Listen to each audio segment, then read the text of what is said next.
L'événement historique approche à grands pas. Le 6 mai prochain, Charles III sera couronné sous les voûtes ancestrales de l'abbaye de Westminster.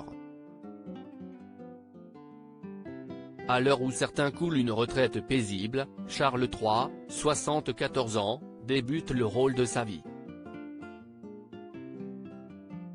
Celui auquel il a toujours été destiné. Lors de la cérémonie religieuse, scrutée par des milliards d'yeux à travers le monde, Charles III sentira plus que jamais le poids de la fonction sur ses épaules. Être souverain, des décennies qu'il se prépare au rôle. Et certains ont ouvertement douté de ses capacités.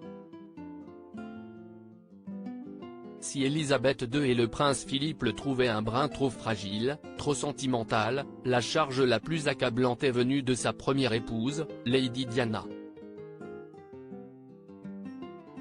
Alors que leur mariage est au plus mal, la princesse des cœurs, en proie à la dépression, règle ses comptes avec celui qu'elle a épousé 14 ans plus tôt, pas franchement pour le meilleur, surtout pour le pire. Une interview à jamais gravée dans l'histoire. Filmée dans son salon de Kensington Palace, la princesse au cœur brisé, veste de costume sombre, brushing blond désordonné et col noir assombrissant ses 12 yeux bleus, décide de s'adresser en toute franchise au journaliste Martin Bashir dans l'émission Panorama diffusée le 20 novembre 1995 sur la BBC. Des propos chocs, explosifs, qui ont durablement ébranlé la monarchie britannique. Elle y évoque pêle-mêle sa dépression, ses crises de boulimie et, plus choquant encore, la liaison de son mari avec une certaine Camilla Parker Bowles. La désormais célèbre phrase « Nous étions trois dans ce mariage » reste tristement gravée dans les annales. Mais ce n'est pas tout, peu avare en confidence la princesse de Galles a également donné son avis sur le futur règne de Charles III.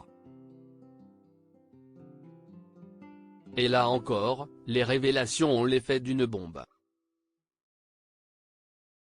Être prince de Galles offre plus de liberté, alors qu'être roi est un peu plus étouffant, avait-elle confié, avant d'ajouter avec aplomb, et parce que je connais le personnage, je pense que la fonction suprême, comme je l'appelle, lui imposerait d'énormes limites, et je ne sais pas s'il pourrait s'y adapter. Le roi Charles III, qui sont les femmes de sa vie ? Une confidence extrêmement préjudiciable à l'institution, une terrible charge contre l'héritier du trône, très mal accueillie par la famille royale britannique. Le fait qu'elle ait mis en doute la capacité de Charles à être un bon roi a été extrêmement préjudiciable à l'institution, a souligné l'experte royale Cathy Nicholl. Dans cette même interview, elle avait même cru bon évoquer l'hypothèse de sauter une génération et de voir ainsi son fils aîné, le prince William, monter sur le trône à la place de son père. Impensable. Inacceptable. Cette interview sonnera le glas de son mariage. Un mois après le tournage, Élisabeth II envoie 2 lettres adressées à Charles et Diana pour leur demander de finaliser leur divorce. Pas plus de dommages ne sauraient être causés à la monarchie.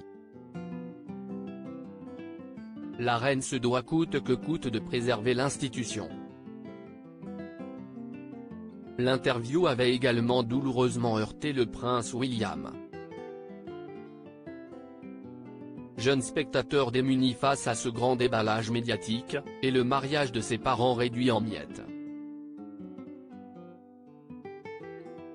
Crédit photo. Direction artistique Gala, Bestimage.